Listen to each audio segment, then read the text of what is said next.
Bueno, moi bo día a todos e a todas, grazas por acompañarnos. Pois neste día que para min non é un bo día, nin como muller, nin como galega, nin tampouco como política. Como muller porque me doe moito ler o que está sucedendo no entorno do Partido Socialista e as denuncias de moitas mulleres do Partido Socialista. E por iso, en primeiro lugar, quero trasladar todo o noso apoio ás presuntas vítimas que denunciaron casos de acoso sexual e de agresións sexuais do señor José Tomé. Como galega, porque non é agradable que o presidente dunha provincia de máis de 325.000 habitantes e alcalde dun concello que é cabeceira de comarca como Monforte, pois resulte ser a persoa que parece descubrimos esta semana, aínda que lles teño que dicir que eu compartín con el no Parlamento de Galicia a condición de deputado polo Partido Socialista en algún momento e a verdade é que as súas actitudes tampouco eran nada edificantes. E o que vimos tamén ca nosa compañeira Elena Candia ou ca nosa compañeira Nicole Grueira tamén deixa moito que desexar como político e como persoa. E non é un bo día como política porque non sei onde queda o exemplo que temos que dar despois do que fixo onte, aferrarse ao cargo cando tocaba dimitir.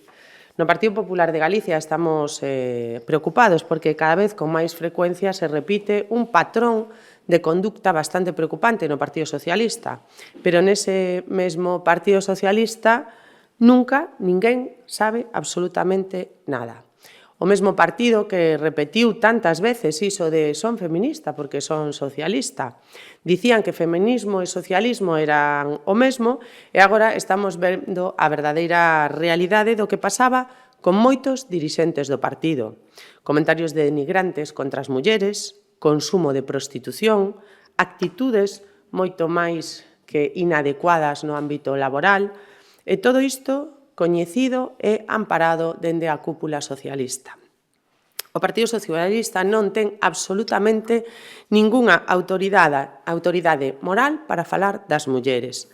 Por suposto que non ten ningunha autoridade moral para falar en nome das mulleres.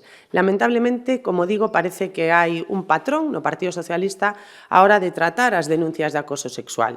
Chama especialmente a atención nun partido que pretendía enarbolar a bandeira do feminismo en exclusiva e que acusaba de machismo a todo o mundo.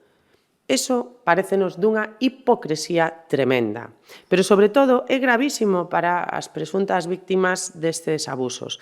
Por iso, hoxe queremos pedirlle aos dirixentes do Partido Socialista que trasladen á Fiscalía as denuncias de todas esas mulleres que relataron situacións de acoso sexual. Ese sería o paso normal dun partido que pretende ser feminista, pero que neste momento está moi lonxe. A hipocresía do Partido Socialista é a mesma que a do Bloque Nacionalista Galego.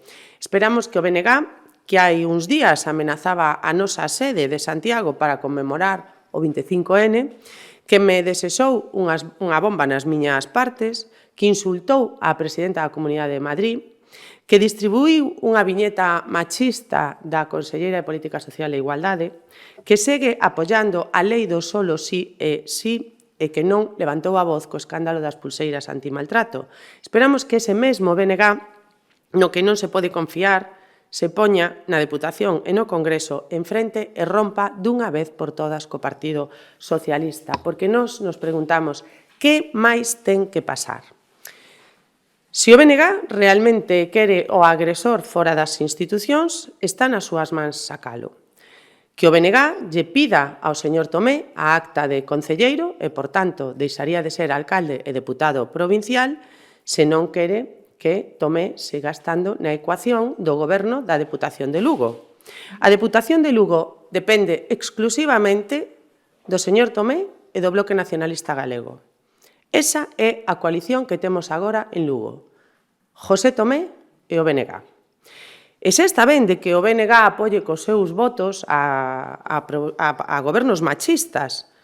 Non lle chega con manter o goberno dos prostíbulos, senón que agora tamén pois o goberno dos agresores sexuais ocultos e tapados e a un partido e cogoberna en moitas institucións cun partido que, polo que se ve, está ocultando as denuncias de presuntas víctimas de violencia de xénero. A situación actual de José Tomé debería bastar para afastalo de calquera decisión institucional mentras se esclarezan os gravísimos feitos denunciados por varias mulleres. Non se pode falar de feminismo e tolerancia cero mentras se sostén o poder grazas a un voto baixo sospeita. Según Ana Pontón, as denuncias formuladas contra Tomé son de moitísima gravidade e se realmente a súa solidaridade cas víctimas é real, non poden manterse no goberno da Deputación de Lugo co voto do seu presunto agresor sexual.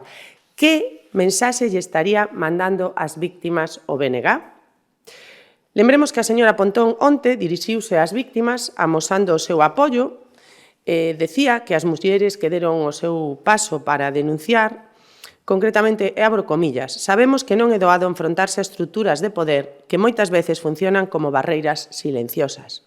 Pois ben, se o BNG accede de novo a ese goberno da Deputación de Lugo co apoio de José Tomé, estará traizoando as víctimas e renunciando aos principios de tolerancia cero e que di defender. E, por suposto, non derrumbaría esas barreiras silenciosas que di que forman as estruturas de poder, senón que mantería a estrutura de poder do señor José Tomé e cambiaría o apoio ás víctimas polo poder na Deputación de Lugo.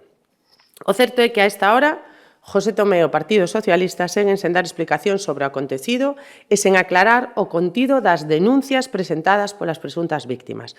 José Tomé segue sen dimitir nin como deputado provincial, nin o que é aínda máis grave, nin como alcalde de Monforte de Lemos. E polo que se ve, hai unha presunta víctima do Concello de Monforte de Lemos. Que mensaxe lle estamos mandando a esa víctima mantendo a este señor como alcalde? Os máximos responsables do Partido Socialista a nivel autonómico e a nivel provincial seguen sen aclarar se eran ou non coñecedores. Nese comunicado que mandaron onte que decían que iba a ser tan contundente, non aclararon se eran ou non coñecedores. E o BNG, pois, continúa incapaz de dicir basta xa aos seus socios, poñendo as súas ansias de poder por riba dos dereitos das mulleres.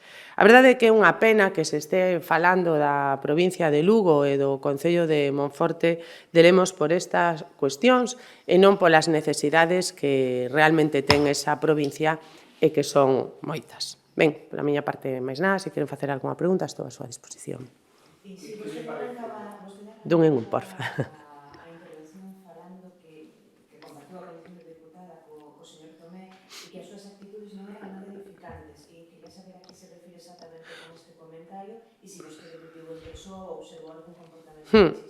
Si era habitual que nos fixera comentarios ás deputadas de calquer signo político. Comentarios machistas? Comentarios inapropiados, vou a decir. Con unha persona que non tes confianza, porque eu, a verdad que non tiña confianza co señor Tomé para que fixera comentarios do tipo que facía. Que lle parece o silencio que está agardando dende que se coñece este asunto o secretario xeral dos socialistas?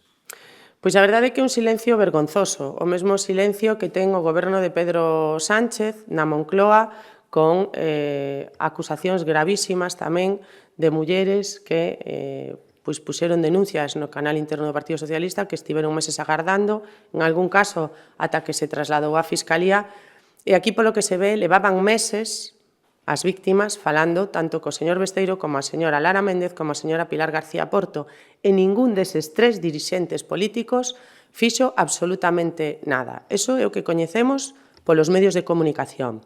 Estaría ben que, se iso non é verdade, a min, se me acusan de semellante cousa, eu sairía ao momento a desmentir semellante barbaridade. Se a min me acusan de que non atendo a unha víctima de agresión sexual ou de acoso sexual por parte de algún membro do partido, se iso non é verdade, tería que salir inmediatamente tanto o señor Besteiro como a señora Lara Méndez ou como a señora Pilar García Porto a desmentilo.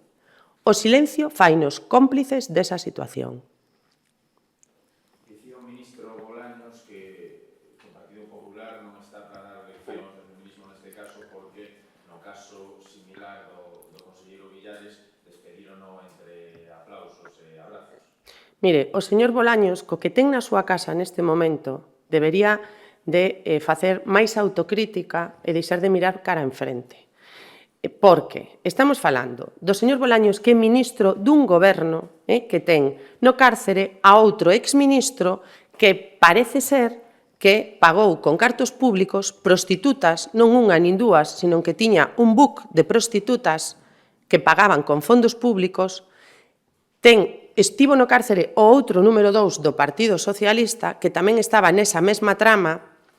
Estamos falando do goberno do solo sí e sí, desa lei que puso na rúa a milleiros de agresores sexuais e reducironlle as penas. Estamos falando do goberno do Tito Berni, outro diputado que tamén, o mesmo día que no Congreso dos Deputados se debatía a lei para abolir a prostitución, celebraban pola noite nun prostíbulo con prostitutas ese voto. Por tanto, o señor Bolaños o primeiro que ten que facer é autocrítica e deixar de mirar cara a outro lado.